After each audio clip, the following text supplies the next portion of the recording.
Paraquat is quite an intoxicated herbicide which is used in the agricultural industry.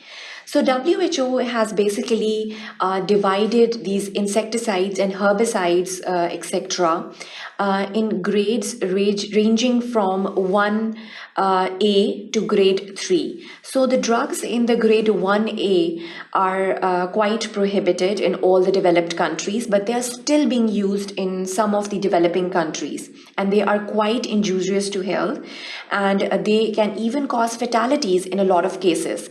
So this is all being discussed over here in this section on paraquat poisoning. Primarily, paraquat is, in a layman term, it's a herbicide. So I'll be discussing basically the paraquat poisoning over here. Basically, it is going to cause the weeds which are on an extra in a field. It's basically going to cause the death of these weeds, and the seeds are not affected by this paraquat sprays or by these paraquat insecticides. This is basically the basic mechanism for the herbicide that we have to keep in our mind. Now, there are special autopsy findings in this paraquat poisoning. So whenever you come across a case, you have to keep in your mind that these are the typical findings of the paraquat poisoning, and that will really help you in the diagnosis of such an intoxication. Talking about the toxicological interpretation, so working as a forensic clinical toxicologist, you must know the interpretation to the findings that you get on an autopsy. Whenever you're writing that autopsy report and you write down the color of the hypostasis, you must be knowing what kind of a poison that you're working on in such deaths. So all of this is going to basically add on to the knowledge of any clinical toxicologist working out there.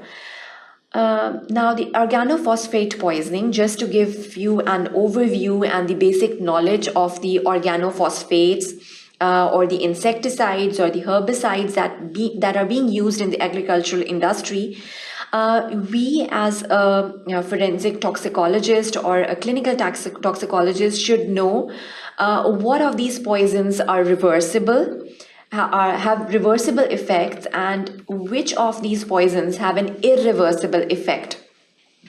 All of this is comprehensively done in this flowchart, and here you would see that basically on the reversible end we can see carbamates, and we can see the non-carbamate quaternary ammonium. Also included in this reversible kind is this acridine and the piperidines. So all of these are included in the reversible slot. Again, carbamates include the physostigmine, neostigmine, pyridostigmine, and the rivastigmine over here. The non-carbamates include the edrophonium, and the acridine is basically tacrine. Piperidine is the donepezil. So these are the organophosphates used on the agricultural industry, but they have some sort of a reversible kind of intoxication. The irreversible effects are produced by the organophosphorus poisoning, so it is quite fatal and it has its own significance. So that is why we are studying over here, and it includes basically the ecothiopate. Paraquat poisoning. So paraquat is, as we were talking about, it's basically a herbicide that is sprayed on the unwanted weeds and the other vegetations before planting the crops. So it's basically going to kill those weeds, extra weeds in the fields, and that is basically the paraquat that we are talking about over here. It includes basically the dipyridyl compounds, and the toxicity through ingestion or inhalation is rarely done, but it is rarely through the IV. There are cases in which there was IV poisoning through this paraquat, and suicide was done in some of the documented cases, but mostly the poisoning is accidental through ingestion or inhalation. Now, only 5% is absorbed orally. So minimum lethal dose is about 1 gram. So this lethal dose or the fatal dose is basically the dose that is required for the fatality. And the fatal period is basically the period between the ingestion of the poison and the death of the individual. That is basically known as the fatal period. paraquat poisoning or the organophosphate poisoning, you can see over here, it can cause the bronchospasm, and these are basically the killer bees, the bronchoria and the bronchospasm. And the organophosphates include the malathion, the parathion, and the diazonones. So all of these are included in this diagram. Now the lips, mouth, pharynx, and the esophagus are eroded in such cases, and you'll be noting down a lot of ulcerations in such a case. The major dangers of paraquat is to the lungs and to the liver. There is a direct aspiration, and the centrolobular necrosis in the liver is again very important. So the autopsy in the paraquat poisoning is again very important. You are going to find out mouth ulcerations in such a case. And over here you can see there are ulcerations around the mouth and the lips which are noted, and the mucosa of the mouth is reddened and desquamated in such a case. And the esophagus may show worse changes, include the cast of the shed epithelium, and that has to be noted. So these casts can even be sent to the chemical pathologist or the histopathologist, and they are going to basically add on to the evidence of the paraquat poisoning. Over here, you can see that the stomach may show erosions and patchy hemorrhages in a lot of cases. The liver may show pallor, and mottled fatty changes are also observed in such cases of the paraquat poisoning. The kidneys may reveal the cortical pallor if there is renal failure. So the normal samples that are being sent to the histopathologist, as you already know, are the kidneys, the liver, and even the brain is sent.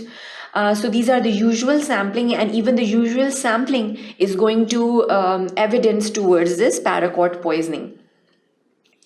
So the pleural effusion is again very important. If there is any sort of pleural effusion observed on radiological examination, then the fluid must be aspirated, and the lungs are large and stiff in such a case. There is fibrinous pleurisy observed in such cases, and there is slight bloody pleural effusion which is also observed in such cases of paraquat poisoning. The edema and the patchy hemorrhages is again very important.